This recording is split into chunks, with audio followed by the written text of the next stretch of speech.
a questionable warning and, frankly, directive from President Trump just moments ago, as well as his top health officials from the White House. The president saying, quote, Tylenol is not good. Don't take it. For a little bit more of what we are hearing on these announcements, let's listen. Effective immediately, the FDA will be notifying physicians that the use of let's see how we say that. Acetaminophen. Is that okay? Which is basically commonly known as Tylenol during pregnancy, can be associated with a very increased risk of autism. So taking Tylenol is not good. The president there just moments ago, as you heard him, alongside him, HHS Secretary Robert F. Kennedy Jr., as well as CMS Administrator Dr. Mehmet Oz and others, all claiming as well there is a link that they say they have found between autism in children and the pain reliever acetaminophen, of course known as Tylenol by its brand name, when used during pregnancy. Now, let's reset here with the facts of what we do know and the science. Acetaminophen is currently considered the safest pain relief option for pregnant women.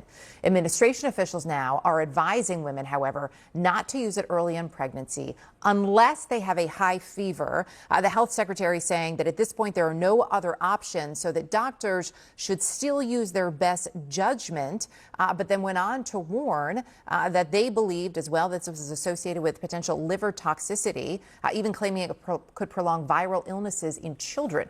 The administration, as part of this announcement today, is also saying that folinic acid, that's a supplement, also you may know it as leucovorin, is a way to decrease the symptoms of autism.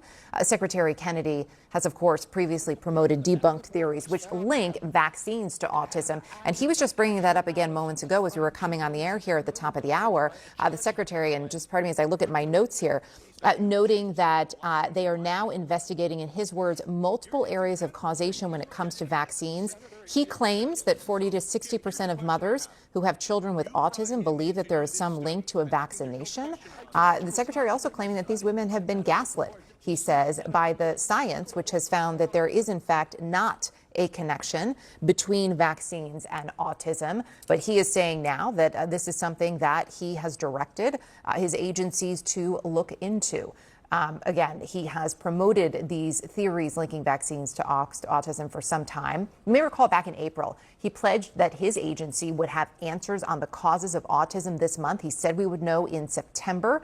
This announcement already sparking a lot of pushback from medical experts. The chief of clinical practice for ACOG, that's the American College of Obstetricians and Gynecologists, telling CNN in a statement, quote, there is no clear evidence that proves a direct relationship between the prudent use of acetaminophen during pregnancy and fetal developmental issues. CNN medical correspondent Meg Terrell is joining me now. So, Meg, I know you've been looking into this for some time, listening as well to what we're hearing here from the administration, from the secretary. What is the science behind this announcement today? Well, I'm not sure if we've actually heard them cite their specific studies, but it had been thought that they might cite an analysis that came out about a month ago that looked at 46 previously done studies, kind of analyzed the existing data.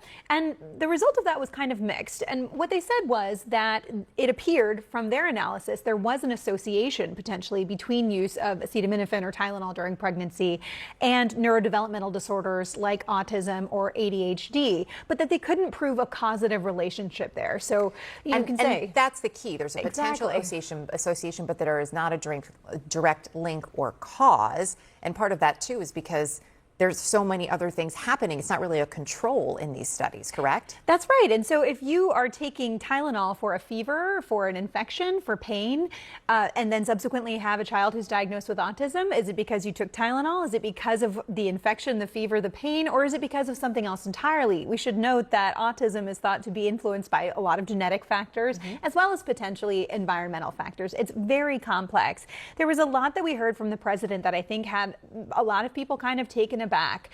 One thing that I think folks will find potentially problematic is this idea that he suggested Tylenol should only be used during pregnancy for very, very high fevers if you can't tough it out. and it's dangerous to not treat a fever during pregnancy. And so Tylenol is a really important medication to be able to use to treat fever. And so the data don't necessarily support what we heard from the president. So in terms of, and just remind us, right, the reason that it is so dangerous not to treat a fever during pregnancy is not just for the woman who is pregnant, it is also for the fetus and the potential damage that could be inflicted upon. That's right. Yeah, there can be safety issues if you have a fever during pregnancy for the developing baby. So as you talk about, so in terms of, and you're right, we are hearing a lot. I mean, the president's saying, don't take it, saying there's no downside in not taking it. That is not accurate based on what we know from the science and from the medical community. That's right. It can be dangerous to allow a fever to go unchecked. One thing he did say that we do know is true is there isn't an alternative. I mean, Tylenol is considered the safest option when someone is pregnant, if they are experiencing pain, if they are having a fever.